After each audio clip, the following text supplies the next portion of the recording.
परिचय। तेजस अपने मित्र हर्षुल के घर पर है। हर्षुल की माँ उसके लिए शिकंजी तैयार कर रही हैं।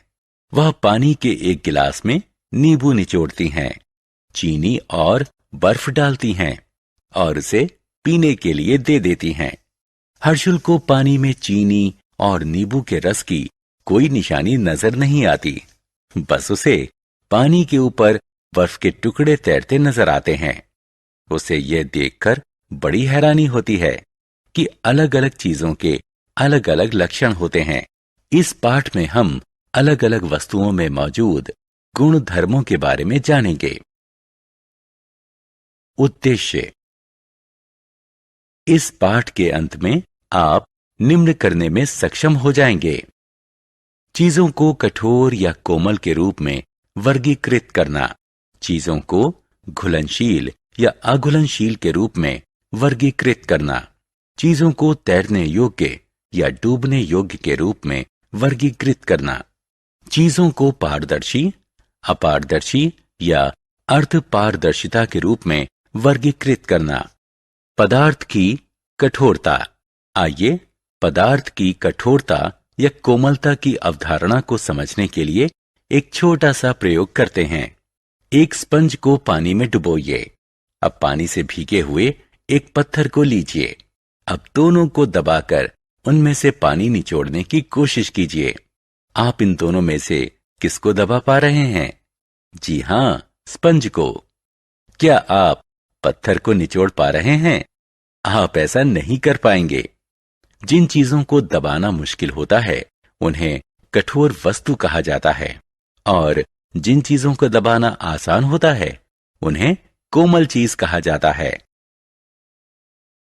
पानी में पदार्थ की घुलनशीलता। पायल का भाई एक फुटबॉल मैच के बाद घर लौटा है। वो पसीने में तरबतर है। उसकी माँ एक गिलास पानी लेती है, उसमें एक चम्मच ग्लूकोज मिलाती है और उसे फौरन ऊर्जा देने के लिए ये पानी पीने को देती है। पायल का ध्यान एक बात की तरफ जाता है कि ग्लूकोज पानी में तुरंत ही घुल जाता है। वह कुछ और चीजों के साथ भी ऐसा ही प्रयोग करने के बारे में सोचती है। उसे पता चलता है कि नमक और चीनी जैसी कुछ चीजें पानी में आसानी से घुल जाती हैं। उसने ये भी देखा कि कुछ चीजें पानी में नहीं घुलती हैं, जैसे कि नारियल का तेल, सरसों का तेल, पत्थर और कंचे वगैरह। जो पदार्थ पानी में आसानी से घुल जाते हैं उन्हें घुलनशील पदार्थ कहा जाता है। जो पदार्थ पानी में नहीं घुलते हैं उन्हें अघुलनशील पदार्थ कहा जाता है। कुछ गैसें भी पानी में घुल जाती हैं, जैसे कि ऑक्सीजन। पानी में घुली हुई ऑक्सीजन पानी में रहने वाले जानवरों को जिंदा रहने में मदद करती है। आत्म मूल्यांकन। आइए जानें कि आपने क्या सीखा है। सही मिलान करें।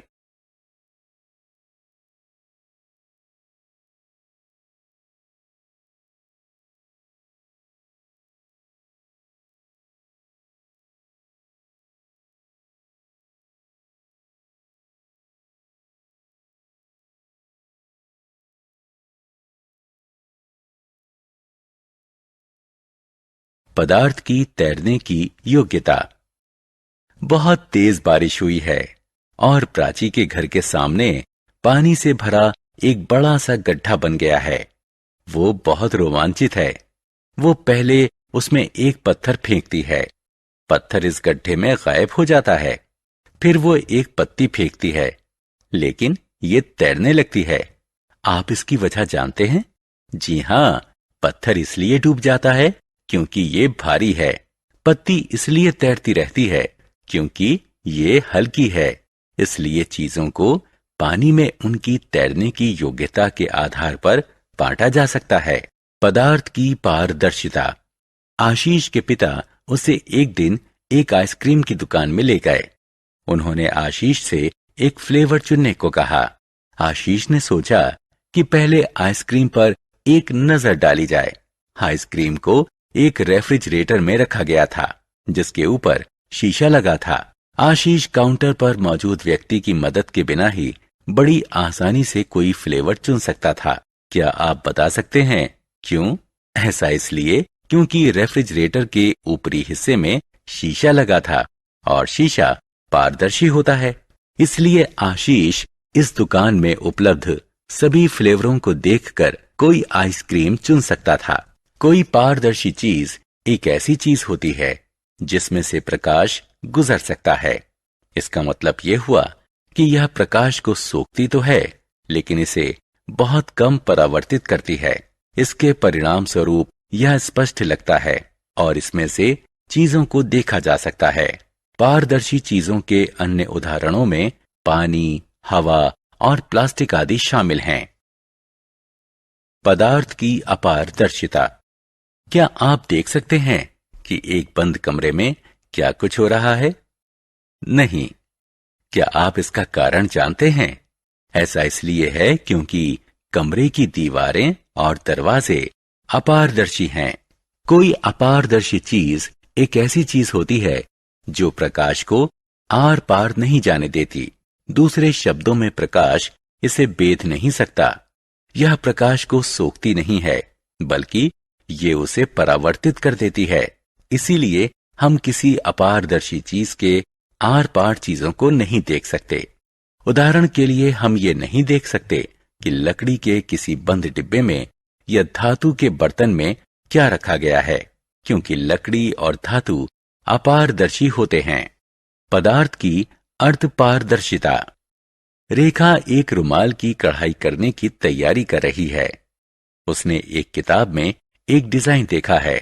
वह रुमाल पर इसी डिजाइन को बनाना चाहती है।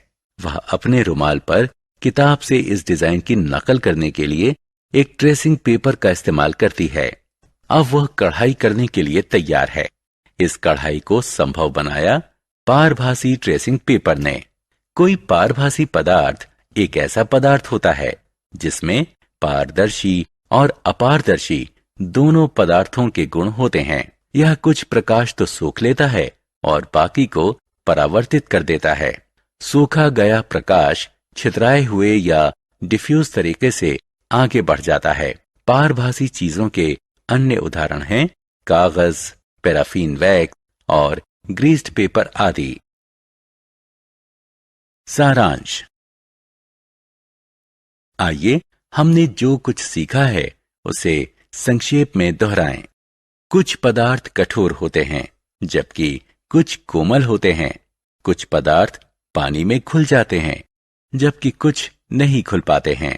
कुछ पदार्थ पानी में तैर जाते हैं, जबकि कुछ अन्य डूब जाते हैं।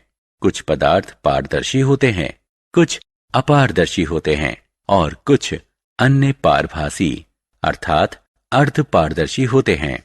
कोई पारदर्शी चीज एक ऐसी चीज होती है जिसमें से प्रकाश गुजर जाता है।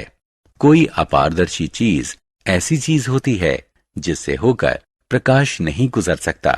कोई पारभासी पदार्थ आंशिक रूप से पारदर्शी होता है और प्रकाश इसमें से डिफ्यूज होकर पार निकलता है।